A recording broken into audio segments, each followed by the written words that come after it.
Good evening out there in the electronic ether. This is Reverend Z coming to you with the second part of our multi-part series on if President Trump is a latter-day Cyrus II. In the first part, we took a look at if President Trump could be King Cyrus from the point of view of prophecy. The simple answer is no. Cyrus was the answer to prophecy. Was an answer to prophecy. There's simply no prophecy for the president, so he cannot be an answer to it. The next thing to consider is the historical figure from the scriptures. From the scriptures, we can see that Cyrus was a just and fair man. He allowed the Jews to return to Israel and even granted them some autonomy within the empire. In Isaiah, he is referred to as a righteous man and even a Messiah. In fact, he's the only Gentile in the entire Bible referred to as a Messiah. This simply cannot be glossed over. This would suggest that he was not only a very spiritual man, but an even-handed and fair man. We can tell from the respect of his contemporaries in the Bible that he was beloved. President Trump is loved by his supporters.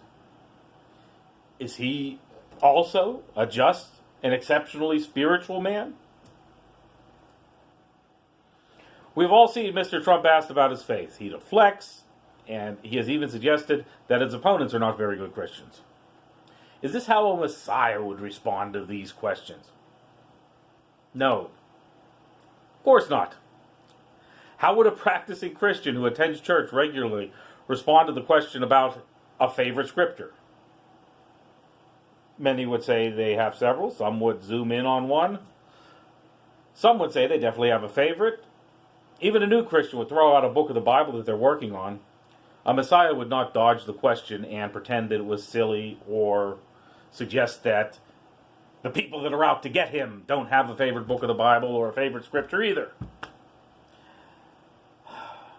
We don't recall any time when anyone in the Bible who was given this title was saying, it doesn't matter if I'm a good person because the other people are so bad. That just doesn't happen. Now, those that are pushing this narrative are calling Cyrus II a non-believer that was used by God.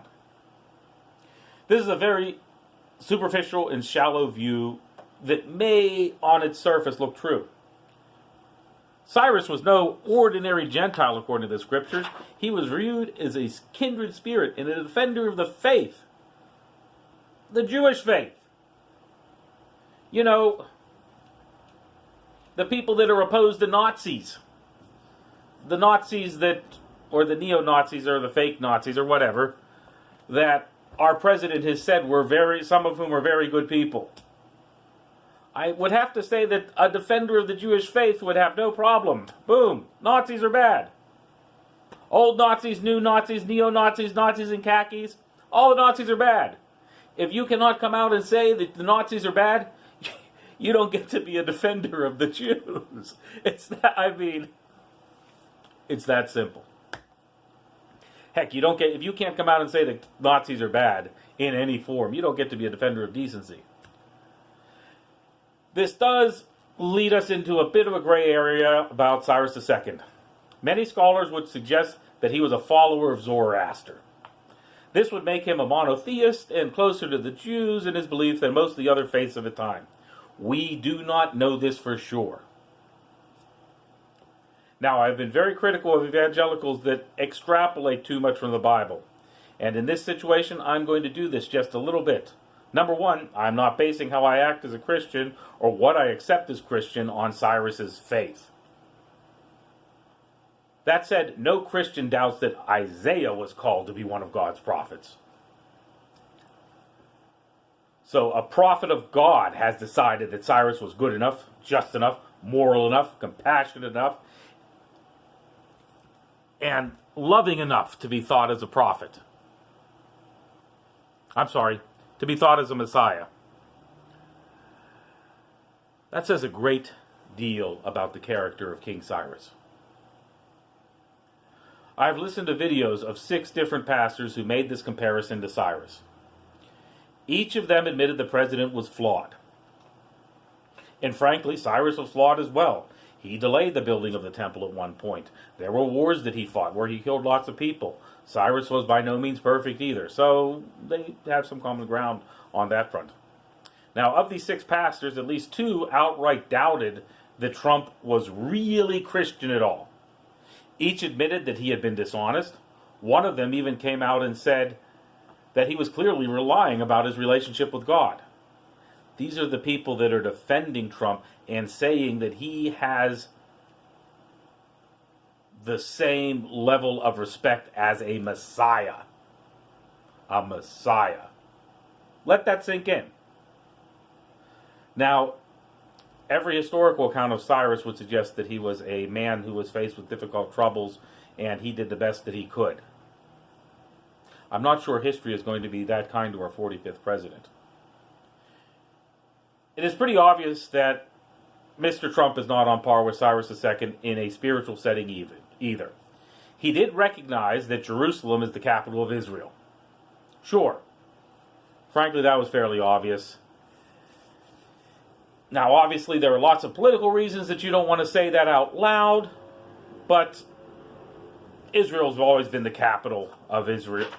I'm sorry, Jerusalem has always been the capital of Israel in the hearts of the Jewish people. Stating that something that is obvious is true is not the same as rebuilding the temple. There is also the fact that Cyrus basically gave Israel back to the Jews. When you add this, we are talking about orders of magnitude of difference between these two men. So has Trump been as much service to Israel as Cyrus II? No, of course not. No objective person would think these two men are even in the same ballpark. Heck, Harry Truman was of greater service to Israel than Trump. And saying that Trump simply has not had the opportunity to be the great man that Cyrus II was is also wrong. He has had difficult problems that a compassionate leader should have risen to. He's had those problems. Instead of doing the thing which most Christians would agree that he should have done, he tossed paper towels at Puerto Ricans when he could have been cutting through red tape and getting their power grid rebuilt. He could have sent in the Navy with all of the resources of FEMA and the full might and compassion of the United States behind it. And this is towards his own people. These are not a bunch of refugees that he was stuck with from a previous administration. These were Americans that he couldn't even care for. The most damning difference between these two is that Cyrus continued to take in refugees. Granted, the Jews were already living within the empire when he took the throne. Still, he took in other groups during his reign. The Trump administration has been working to not take the refugees that we have already promised that we were going to take. He's trying not to take refugees that we should take according to the treaties that we have signed. Of course, there are also several roadblocks that have been thrown up against Central Americans who have been applying for entrance to the United States. A good Christian would not allow them to suffer as Trump has. When you look at the time that Cyrus II lived, this makes this difference even more stark. The Cyrus described in the Bible is almost a left-wing socialist. Is Trump a compassionate, bleeding heart liberal willing to help those in need? By his own words, he is not willing to help people unless they have oil or something else that he wants.